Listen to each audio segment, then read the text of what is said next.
Hello everyone, आपका स्वागत है आपके अपने चैनल मैथ किंग में। आज हम पढ़ने वाले हैं क्लास 9th का chapter 4 that is linear equation in 2 variables. 8th class में आप पढ़ चुके हो linear equation in 1 variable. So यहाँ आज हम पढ़ेंगे लीनियर इक्वेशन इन 2 वेरिएबल। ठीक है, ये चैप्टर का मैं स्पेशली एक चीज़ बता देता हूँ आपको। ये चैप्टर आपको, अगर आपने चैप्टर 3 कोऑर्डिनेट ज्योमेट्री आपको अच्छे से नहीं आता है तो ये चैप्टर में कुछ भी समझ में नहीं आने वाला है। ठीक है, सो चैप्टर 3 है आपका कोऑर्डिनेट ज्योमेट्री। चैप्टर 3 पहले जाके देखिए अगर आपको कोऑर्डिनेट ज्योमेट्री नहीं समझ में आ रहा है या नहीं पता है, उसके बाद ही ये चैप्टर देखिए तो आपको बेनिफिट होगा। अदरवाइज़ पहले आप वो चैप्टर देखिए, उसके बाद ये चैप्टर देखिए। ठीक है, सो आज हम पढ़ने वाले हैं लीनियर इक्वेशंस, लीनियर इक्वेशन इन 2 वेरिएबल। ठीक है, 1 वेरिएबल ऑलरेडी हम पढ़ चुके हैं क्लास 8th में। सो लीनियर इक्वेशन क्या होती है? लीनियर इक्वेशन है आपकी जिसमें डिग्री जो है वेरिएबल की, जो डिग्री है डिग्री 1 होती है। सो उसको बोलते हैं लीनियर इक्वेशन। ठीक है, जैसे आपने क्लास 8th में पढ़ा है कि 2x + 5 = 0, इस तरह की इक्वेशन पढ़ी होगी। So this is linear equation in 1 variable. So यहाँ से x की वैल्यू निकालते हैं हम, 2x = -5, सो x = -5/2। सो इसको कहते हैं लीनियर इक्वेशन इन 1 वेरिएबल। सो कुछ इसी तरह की इक्वेशन हम पढ़ेंगे जो 2 वेरिएबल में होगी। कैसी होगी? जैसे 2x + 3y + 5 = 0। सो ये वाली जो इक्वेशन है ये देखो लीनियर इक्वेशन ही है, बट इसमें एक वेरिएबल और एक्स्ट्रा आ गया दैट इज़ y। सो यहाँ पे 2 वेरिएबल आप पढ़ोगे x और y, और ख़ास बात क्या होगी कि दोनों की डिग्री 1 होगी। x की डिग्री भी 1 है और y की डिग्री भी 1 है। सो ऐसी इक्वेशन को बोलते हैं हम linear equation with 2 variable, linear equation in 2 variables. ठीक है, सो इसी तरह की इक्वेशंस के बारे में हम यहाँ आज पढ़ने वाले हैं। ओके, अब इस इक्वेशन का सॉल्यूशन कैसे निकालते हैं, सॉल्यूशन के बारे में थोड़ा डिस्कस करेंगे कि इस इक्वेशन का सॉल्यूशन कैसे निकालते हैं। देखो, पिछले चैप्टर में आपने पढ़ा है कोऑर्डिनेट ज्योमेट्री में किसी पॉइंट को कैसे ट्रेस किया जाता है। सो अगर मैं यहाँ पे लिखूँ, कोई इक्वेशन ले लेते हैं, x + 2y - 6 = 0। ठीक है, ये एक इक्वेशन मैंने ले ली। अब इस इक्वेशन में हम एक टेबल बनाते हैं। ठीक है, देखो अपनी मर्ज़ी से x की कोई भी वैल्यू रख सकते हो आप, और y की वैल्यू फाइंड करनी होती है। ठीक है, सो यहाँ पे x की वैल्यू अगर मैं 0 रख दूँ, ये x हो जाएगा और यहाँ पे y हो जाएगा। x की वैल्यू अगर 0 रख दूँ, x = 0 पे y की वैल्यू कितनी आएगी? 0 + 2y - 6 = 0। तो ये हो जाएगा 2y - 6 = 0। 6 को उधर ले जाओ, सो ये हो जाएगा 2y = 6। तो यहाँ से आ जाएगा y = 3। सो भाई x की वैल्यू 0 रखी तो y की वैल्यू कितनी आई? 3 आई। ठीक है, अब x की कोई और वैल्यू रख दो, x की वैल्यू 1 रख दो मान लेते हैं। सो x की वैल्यू 1 रखी, सो y की वैल्यू कितनी आई? x = 1 पे y की वैल्यू आ जाएगी 1 + 2y - 6 = 0। तो 1 - 6 हो जाएगा 5, सो 2y - 5 = 0। सो y = हो जाएगा 5/2। सो x की वैल्यू 1 के लिए y की वैल्यू कितनी आई? 5/2 आई। x की वैल्यू 2 रख लो, सो y की वैल्यू क्या आ जाएगी? 2 + 2y - 6 = 0। सो 2y - 4 = 0। सो 2y = 4 और y = 4/2 that is 2। So y की वैल्यू आ गई यहाँ पे 2। सो x = 2 के लिए y की वैल्यू क्या आ गई? यहाँ पे 2 आ गई। इसी तरह से क्या है, बहुत सारी वैल्यूज़ फाइंड कर सकते हो। ठीक है, सो ये सब वैल्यूज़ क्या हैं? दिस इज़, अब यहाँ पे कुछ पेयर बन गए। क्या पेयर बने कि भाई x y की कुछ वैल्यूज़ आई। क्या क्या वैल्यू आई? एक तो आई 0, 3, x 0 है तो y 3 है। दूसरी क्या आई? 1 और 5/2। x की वैल्यू 1 है तो y की वैल्यू आई 5/2। x की वैल्यू 2 है तो y की वैल्यू कितनी आई? 2 आई। उसी तरह से 3 भी रख सकते हो, 4 भी रख सकते हो। तो यहाँ पे आप बहुत सारी ऐसी वैल्यूज़ फाइंड कर सकते हो। और ये जितनी भी वैल्यूज़ हैं, ये सब वैल्यूज़, ये जितनी भी आपने वैल्यूज़ निकाली हैं, these all values are known at the solution of the equation. ठीक है, ये सब क्या है, इसका सॉल्यूशन है ये। सो समझ गए solution of linear equation in two variable क्या होता है।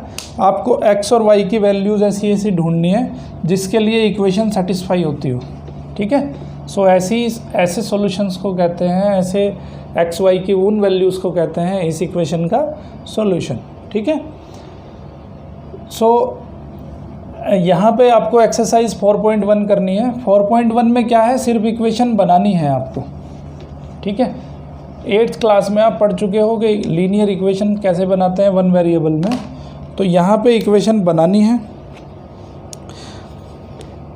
ओके, जैसे तो लीनियर इक्वेशन का स्टैंडर्ड फॉर्म क्या होता है, linear equation in one variable का स्टैंडर्ड फॉर्म क्या होता है, ax plus B Y plus C is equal to 0। A coefficient of x है, बी कोफिशिएंट ऑफ y है और c है कांस्टेंट टर्म। ठीक है, सो कुछ एग्जांपल देख लो।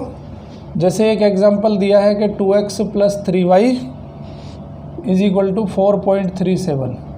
ठीक है, तो पहले इसको स्टैंडर्ड फॉर्म में कन्वर्ट करो, 4.37 को इधर ले आओ। सो 2x प्लस 3y माइनस 4.37। ठीक है, सो 2x प्लस 3y माइनस 4.37। अब इसमें क्या है, इसका कंपैरिजन अगर इसके साथ करते हैं हम, इसका कंपैरिजन अगर इसके साथ करते हैं तो a की वैल्यू कितनी है, a की वैल्यू 2 है, b की वैल्यू कितनी है यहाँ पे 3 है और c की वैल्यू कितनी है यहाँ पे माइनस 4.37। ठीक है, सो a b c की वैल्यू यहाँ पे हमने फाइंड कर ली है। अब इसी तरह से क्या है, आप कंपेयर करके इक्वेशन को, आपको एक linear equation in two variable दी होगी, उसमें आपको कंपेयर करना है और कंपेयर करके ए बी सी की वैल्यू फाइंड करनी है। एक्सरसाइज 4.1 में खाली इतना ही है बस। ठीक है, अब अगर सिंगल वेरिएबल का इक्वेशन दिया हो तो उसको इस फॉर्म में कैसे कन्वर्ट करेंगे। मान लेते हैं कि भाई x इज इक्वल टू 5 दे दिया आपको, x इज इक्वल टू 5 दे दिया। अब इसको आपको इस फॉर्म में कन्वर्ट करना है, तो कैसे करेंगे, हम लिख सकते हैं 1 into X plus 0 into Y, Y को 0 लिख दो, माइनस 5 को इधर ले आओ। तो यहाँ पे अब क्या हुआ, a की वैल्यू कितनी है 1 है, b की वैल्यू 0 है, c की वैल्यू माइनस 5 है। ठीक है, सो इस तरह से हमें ये क्वेश्चन सोल्व करने हैं, ए बी सी की वैल्यू बतानी है। सो एक्सरसाइज 4.1 में बस खाली इतना ही है।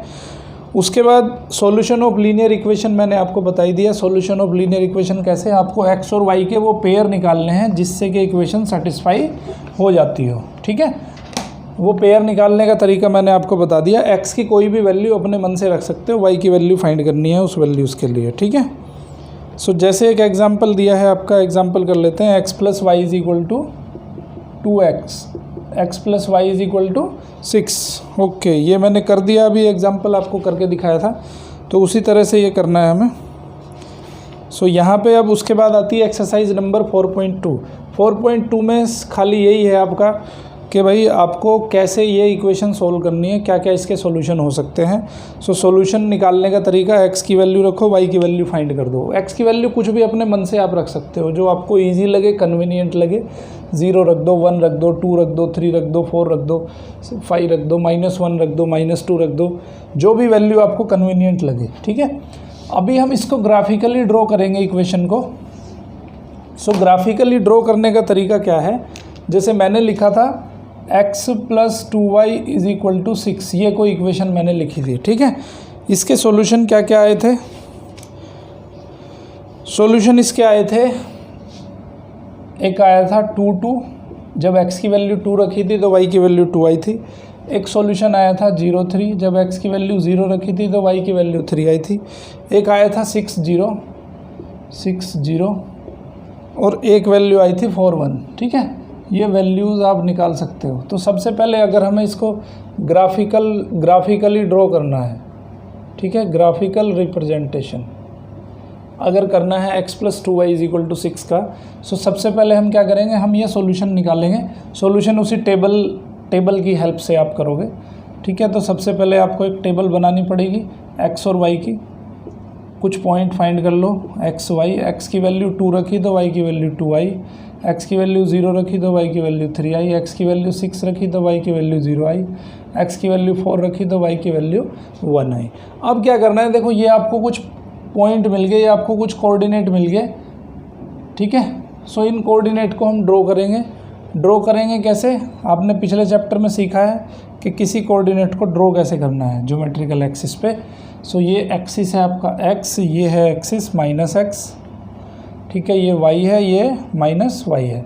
सो आपको सबसे पहले ड्रॉ करना है 2 2 2 मान लेते हैं 1 2, ये 1 2, सो 2 2 आ जाएगा यहाँ पे, ये आ जाएगा A पॉइंट दैट इज़ 2 2, ठीक है। फिर उसके बाद B पॉइंट ढूंढना है, B पॉइंट क्या है 0 3 है, 0 3 कहाँ पे होगा, 0 3 आपका यहाँ पे होगा, ये वाला पॉइंट, तो ये B आ गया पॉइंट हमारा क्या 0 3, ये वाला पॉइंट 0 3 हो जाएगा क्योंकि x की वैल्यू 0 y की वैल्यू 3। उसके बाद पॉइंट ढूंढेंगे 6 0, सो 3 4 5 6, तो ये आ गया आपका C पॉइंट दैट इज़ 6 0। उसके बाद एक पॉइंट और है 4 1 कहाँ पे होगा 1 2 3 4 और 4 1 पॉइंट कहीं यहाँ पे आ जाएगा, ठीक है। सो ये एक D पॉइंट हो गया, ये कितना है 4 1 है, ठीक है।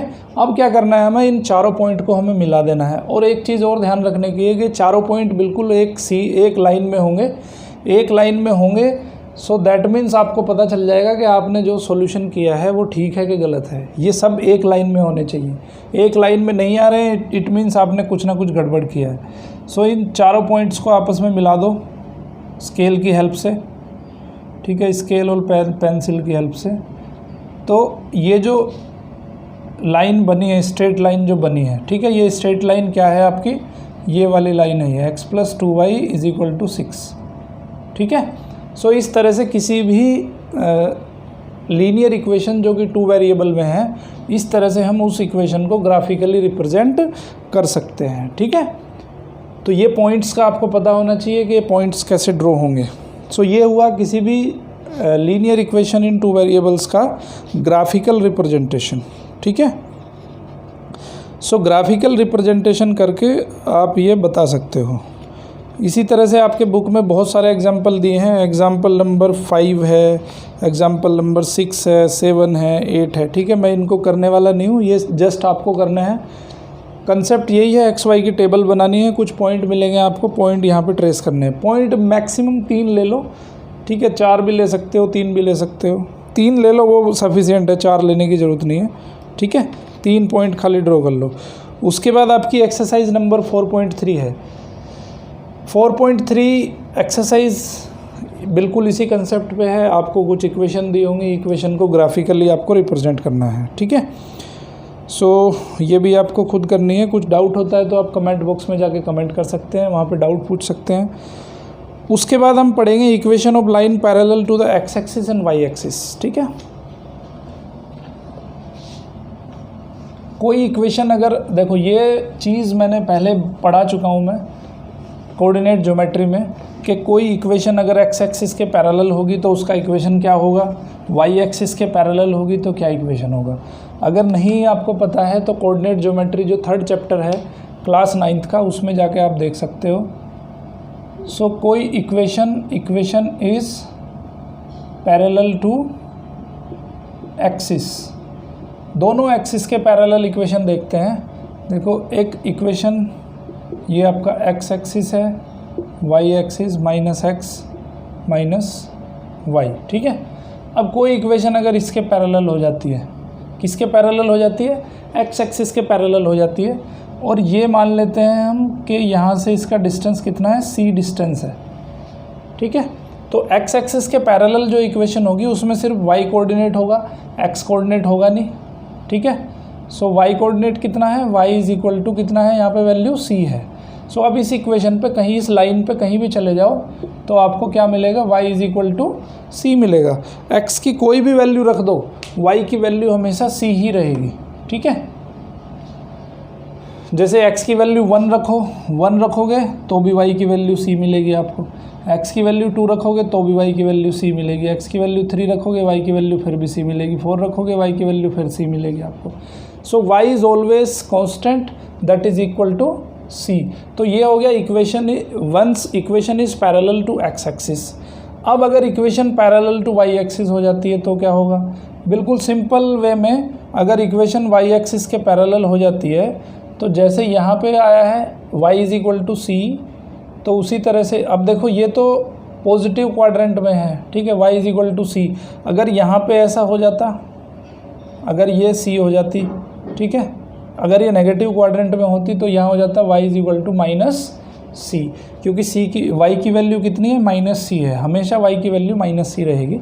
अगर ये equation parallel to y axis हो जाती है तो देखो दो कंडीशन बनेगी। एक मान लेते हैं कि ये c डिस्टेंस पे है, यहाँ से ये आपका y एक्सिस है, ये -y एक्सिस, ये c डिस्टेंस है। सो अगर ये equation parallel to x axis, parallel to y axis है तो ये डिस्टेंस c है और ये डिस्टेंस c है, तो इसका इक्वेशन क्या हो जाएगा, x = c हो जाएगा, ठीक है, क्योंकि x की वैल्यू c रहेगी। आप इस लाइन पे कहीं भी चले जाओ x की वैल्यू c रहेगी, ये हमेशा c डिस्टेंस पे रहेगा x कोऑर्डिनेट से, ठीक है, x एक्सिस से हमेशा c डिस्टेंस मेंटेन करेगा, ठीक है, कहीं भी आप इसको मेजर कर लो ये डिस्टेंस ऑलवेज c रहेगी। सो x = c यहाँ पे इक्वेशन होगी इस लाइन का। अब इस लाइन का इक्वेशन क्या होगा, देखो ये भी हमेशा c डिस्टेंस पे रहेगी, ठीक है, बट ये नेगेटिव वैल्यू है, c का वैल्यू नेगेटिव है क्योंकि हम ओरिजिन से लेफ़्ट की तरफ हैं। सो इसका इक्वेशन आ जाएगा x = -c, ठीक है। सो इसका इक्वेशन होगा x = -c। आप इस लाइन पे कहीं भी चले जाओ उसका इक्वेशन ऑलवेज x = -c होगा, ठीक है। सो इस तरह से हम एक्सिस के पैरेलल इक्वेशंस को देखते हैं। अब इसमें क्या है, इसमें खाली एक ही वेरिएबल होगा, आइदर x होगा और y होगा, ठीक है। चलो अब कुछ क्वेश्चन इस पे बेस देख लेते हैं। तो आपको ध्यान रखना है कि x एक्सिस के पैरेलल अगर कोई इक्वेशन होगी तो उसमें x नहीं रहेगा, उसमें खाली y रहेगा। अगर कोई इक्वेशन y एक्सिस के पैरेलल होगी तो उसमें y नहीं रहेगा, उसमें खाली x रहेगा, ठीक है। चलिए इस पे कुछ एग्जाम्पल हम बेस्ड देख लेते हैं। तो सबसे पहले जानना ये ज़रूरी था आपके लिए कि भाई कोई इक्वेशन अगर x एक्सिस के पैरेलल होगी तो क्या होगा और y एक्सिस के पैरेलल होगी तो क्या होगा, ठीक है। सो आपने देखा कि equation parallel to x axis क्या आई, y = equation parallel to x axis के पैरेलल आपने इक्वेशन लिखी तो ये आ जाएगी y = c, ठीक है। उसी तरह से equation parallel to y axis, so ये आ जाएगी x = c, ठीक है। तो x एक्सिस के पैरेलल इक्वेशन में y की वैल्यू रहेगी, y रहेगा और y एक्सिस के पैरेलल में x रहेगा, ठीक है। तो अभी कुछ एग्जांपल डिस्कस करते हैं। यहाँ भी आपको सेम काम करना है, यहाँ पे आपको ट्रेसिंग करनी है, ठीक है। सो एक एग्जाम्पल नंबर 9 दिया गया है, solve the equation. Example number 9 में कह रहा है कि solve the equation and represent the solution on the number line. So equation क्या दी है, इक्वेशन है 2x + 1 = x - 3, ठीक है। तो इसको सोल्व कर लो। सबसे पहले x को इधर ले आओ, 2x - x = -3 और -1 उधर चला गया, सो ये आ जाएगी x = -4। अब देखो ये इस तरह की इक्वेशन है, किस तरह की इक्वेशन है, इस तरह की है कि c की वैल्यू कितनी है, -4 है। सो इसको अभी हम ट्रेस करेंगे, ठीक है। ट्रेस कैसे करेंगे, सिमिलर कंसेप्ट है, x = -4, तो -4 मतलब यहाँ पे अगर 4 डिस्टेंस होगी कहीं तो ये इक्वेशन जो है यहाँ पे बन जाएगी, ठीक है। सो इसका क्या लाइन, इसका इक्वेशन होगा x = -4। ये ओरिजिन है आपका, ये x एक्सिस है, ये y एक्सिस है, ये -y एक्सिस, ये -x एक्सिस। सो ये वाली जो इक्वेशन है, ये वाली जो लाइन है, straight line, that will be x = -4, ठीक है।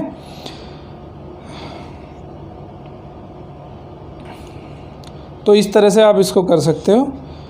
अगर कहीं पे एक इक्वेशन आपको ट्रेस करनी है y = 3, सो y = 3 कैसे होगी, y = 3 होगी आपकी पैरेलल टू x एक्सिस, ठीक है। सो ये हो जाएगी, अगर ये 3 है तो ये इक्वेशन हो जाएगी y = 3, समझ के बाद। सो कोई भी पैरेलल इक्वेशन अगर आपको ट्रेस करनी है सो इजीली आप इक्वेशन को ट्रेस कर सकते हो, ठीक है। सो ये चैप्टर यहीं पे एंड होता है। उसके बाद आपको एक्सरसाइज 4.4 करनी है। 4.4 में कुछ नहीं है, जस्ट इसी तरह से सिंपल है, जो इक्वेशन पैरेलल दी होगी आपके एक्स एक्सिस के, सो वो वैल्यूज़ आपको वो इक्वेशन आपको जो है ग्राफ पे ट्रेस करनी है, ठीक है। सो चलिए फिर ये लेक्चर यहीं पे ख़त्म करते हैं हम। अगर चैनल को अभी तक सब्सक्राइब नहीं किया है तो सब्सक्राइब कर दीजिए और इसको ज़्यादा से ज़्यादा शेयर करिए जिससे कि मैक्सिमम बच्चों को बेनिफिट हो सके। चलिए, थैंक यू वेरी मच।